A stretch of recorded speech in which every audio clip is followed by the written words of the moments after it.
I'm with Todd Morehead from Grafted Ministries. Now, Todd, what is Grafted Ministries? Grafted Ministries is all about awakening Christians and loving Jewish people. And we do this primarily through our big three, which is films. I lead Israel trips, and I have a study guide I teach through. And you say you make documentaries. Tell about some of the documentaries that you've made. You've got The Promised Land and Hope for the Holy Land. Tell us about them. Yeah, so Promised Land came out, the whole name is Promised Land Israel Through the Eyes of Surfers. And it came out in 2012. And it was as a result of me going over to Israel many times and becoming friends with local surfboard shaper from Jaffa, Israel, named Hani Ovadia. We became very good friends. And through that friendship and meeting all these other surfers, I began to notice that all the surfers that I met in Israel had the common stories of Israel. For example, they had a relative who either died or survived the Holocaust. They all had the IDF story. Each one went to the IDF. They all had the story of being surrounded by enemies who want to wipe them off the face of the earth. I thought, what a great way to tell the amazing story of Israel through the lens of surfing. So that came out in 2012. And then in 2021, Justin Crone and I came out with Hope in the Holy Land, delving beneath the surface of the Israeli-Palestinian conflict. And that's just what it is. It's really a deep dive into the conflict in order to give a proper Christian response or even a better Christian response. And it came as a result of seeing a couple movies put out by the evangelical community. One was With God on Our Side. There's a little town of Bethlehem as well. I'm sure you're aware of them that I believe totally miscategorized Israel, and they talked about Israel as a foreign colonial force, these invaders who had no right to the land, and they're only there because of Christian Zionists who are dispensational and US support. And we thought, wow, we really need to create a documentary to cover some of these issues. So that film's a deep dive. It really uncovers I would say just about every question most people have, especially Christians, regarding Israel, the Palestinians, and so forth. And then the most recent film is October 7th, Bearing Witness to the Massacre, which releases to the public on streaming platforms October 3rd, coming up in just a little under 1 month. You were the co-creator and the co-producer for October 7th, Bearing Witness to a Massacre. You traveled to Israel to bear witness to the horrors of October the 7th.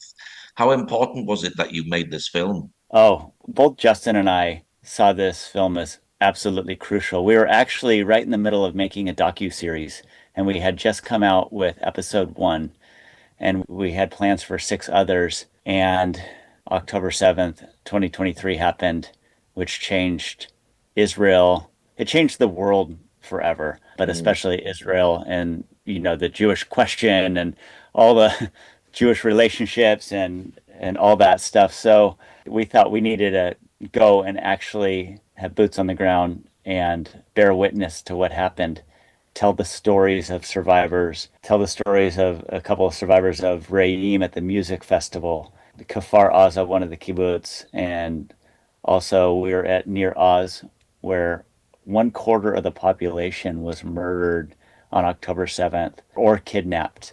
And that's where the famous Beavis family was kidnapped from, and those two precious little boys and their mom. And to tell these stories, it was absolutely heartbreaking, heart wrenching. The only way I can describe it is if you've ever been to a Holocaust museum, which I'm sure you have, being so close to Yad Vashem, that gut feeling you get of death and pure evil, like a satanic evil, that's how I felt when I was standing either at Re'im where the music festival was or these kibbutz. And it was just horrifying. Must have been very emotional and very moving speaking to survivors and speaking to the people who were involved in this. It must have been a very heavy time for you, was it? Was it difficult to actually make this movie? It was really hard. It was really, really difficult. The whole thing.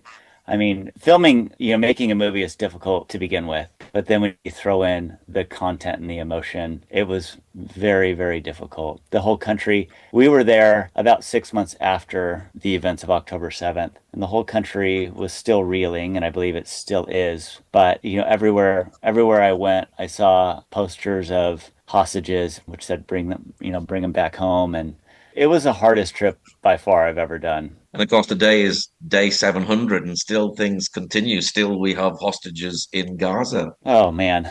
Yeah, I'm just praying daily that Israel can defeat Hamas and get those hostages back. And just pray daily for those hostages that God would take care of them, reveal himself Mm. to them and just take care of them and free them. And that it Did would you, just be a testimony to the world. where did you actually visit, and who did you speak to? Yeah, so I interviewed two survivors of the Nova Music Festival, and their stories are interweaved throughout the end, the latter half of the film. And I also spoke to, like I said, somebody at Kibbutz Kfar Aza, and then I got a whole tour of Near Oz. I also interviewed a hostage that was released in the early stages of that November 2024, is it? No, sorry, it's still 2023, wasn't it? It was the first hostage negotiation. She was released, and I went to her home and interviewed her. It was so raw still. There was so much pain and suffering. I was able to interview Anat Wolf, which was absolutely amazing. She's brilliant. The way she puts complex issues into words is quite a treat for those who get to watch the film. I also interviewed historian Daniel Gordis, and there's a plethora of others that I had interviewed beforehand, like retired Colonel Miri Eisen and the head of the security of the Gaza envelope there, Keith Isaacson. I interviewed him in 2018 for Hope in the Holy Land, and it didn't make it into Hope in the Holy Land, not because it wasn't any good, but because we ran out of time. We didn't have time to open up the whole front of Gaza, and God had a plan. I mean, that was a perfect setup for the actual events of October 7th. So, yeah, those are the majority of interviews or interviewees. And during the what sets the film apart from all the other films out so far, which are very, very good, and they all play a role. But October 7th, Bearing Witness to the Massacre, actually spends the first, I'd say, 45 minutes of the film bringing context to Gaza, Israel. We talk a lot about the 2005 disengagement when Israel, the government, forced every single Jew out of Gaza, and which is extremely important to know. We talk a lot about radical Islam and who Hamas is and what their ideology is, which is extremely important, which so many people are not talking about. It's like the elephant in the room that nobody wants to talk about.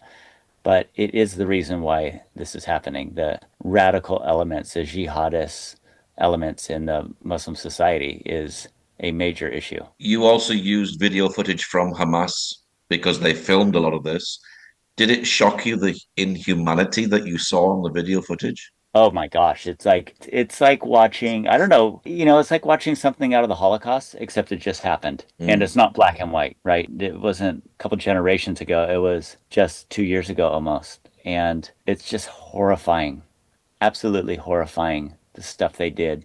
And the only way you can really I could put words to it is they were like in a demonic state. Hamas Mm. was just such joy over butchering Jews, Mm. praising Allah. It was like the day they had been looking for so many years, and we know it was the day they were looking for. This is what they've been teaching their kids for well over 17 years. Whatever it's probably much longer than that, but since 2006, 2007, when Hamas actually took over, or got voted in the Gaza Strip, and then took over took over the rest.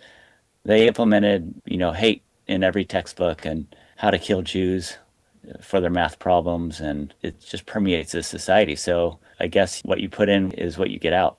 Has it shocked you, the response after October the 7th, that Israel was hit in such a powerful, terrible way? And then the nations of the world have just seen a huge rise in anti-Semitism. Nations are wanting to declare a Palestinian state.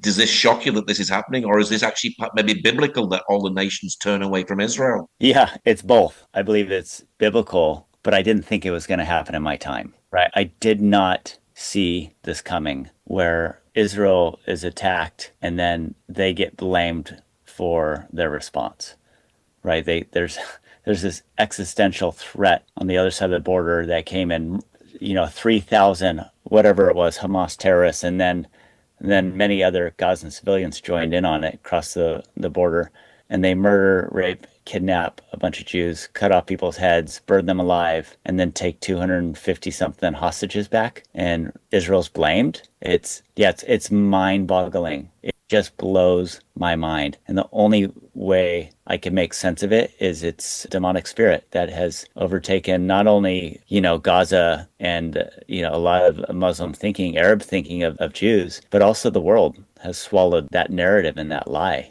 And in every generation, somebody seeks to murder the Jews, and we're seeing it again. And it's always based on lies. It's always based on propaganda and things that are untrue about the Jewish people. But somehow it keeps happening. Does your film end in hope? Yeah, there is a silver lining in the film, and we go visit an organization called Hagal Shali, which is My Wave, and it's an organization that it has been around for a long time, but they do surfing clinics as a way of trauma therapy. And so I went to visit with them, and they let me participate in the last day of a session for some of the survivors of October 7th. And it was a huge highlight, just being with them in the water, getting to surf with them, hearing their stories, hearing the resilience. So yes, it does end on a hopeful note, but it's not like overly like everything's going to be great. You know what I mean? It's a silver lining, I would say. You lead tours to the Holy Land. Is it important for people to come to Israel, especially at this time?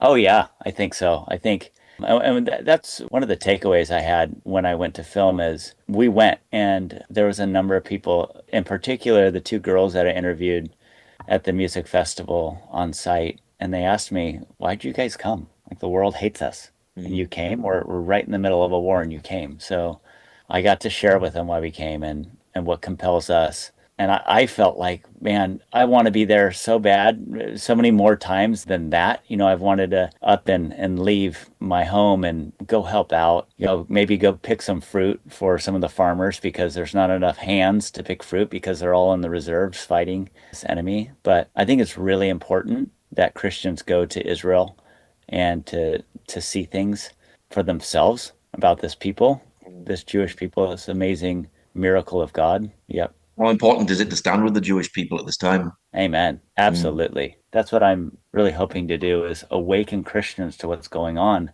so that we do stand with them. I think so many people don't know what's happening because of ignorance or they've been lied to and they don't realize what the Jewish people are going through. Even in where I live, it's October 7th has created an opportunity for Christians and Jews to become friends where there was never this kind of opportunity before. And we have Mm. so many genuine friendships now, and we're doing events together, we're standing together, and it has been amazing. And so I really want to encourage Christians to reach out to their Jewish friends. I want to encourage pastors to go visit the local rabbi or rabbis in their area and start meeting. Ask them how you can help them. Ask them how you can support them. There's a historic opportunity right now to befriend and make friendships. And I want to see many more Christians take advantage of that opportunity. What is your prayer for the film? Yeah, my prayer for the film is that God glorifies himself through it, that it changes hearts and minds, and it changes the false narrative that's out there with truth. It shines a bright light on what the truth is, who the Jewish people are, what they're up against, and what they're fighting. And I really hope that Christians wake up, that evangelical Christians, there's what is it, like 2.7 billion around the world, and it's probably half that, whatever. We're a formidable force. If we wake up, we Mm. could change this narrative. We could change the narrative of lies that has been weaved against the Jewish people for so long, against Israelis in particular. We could change that narrative. Just need to shine the light of truth on it. Where can people see this film, October the 7th, Bearing a Witness? Yep. So people can go to our website, october7film.com, and everything's there. The trailer's there. We're encouraging people to host screenings. You could do a pre-screening event at your church, at your synagogue, at your community center. It's free. You just go through a little process of writing us and letting us know who you are. We'll give you a screener link to the film. You can pre-screen it, you can watch it, you can show it to your community. And then it comes out to the public on October 3rd on most streaming platforms, namely Amazon Prime Video, Apple TV, stuff like that. And what's your website for Grafted Ministries? Tell us about that. Yeah, graftedministries.com. And it has, yeah, all the info on what we do through films, Israel trips, and the Grafted in Study Guide, which is all about answering questions that Christians have about the Jewish people and about the role we play, and talks about Christian anti-Semitism, talks about the covenants that God has with the Jewish people and where we as the church fit in, and has great applications. I would say it's a real eye-opener for people. Well, Todd, thank you very much for sharing today. Yeah, thank you, Paul. Thank you for having me.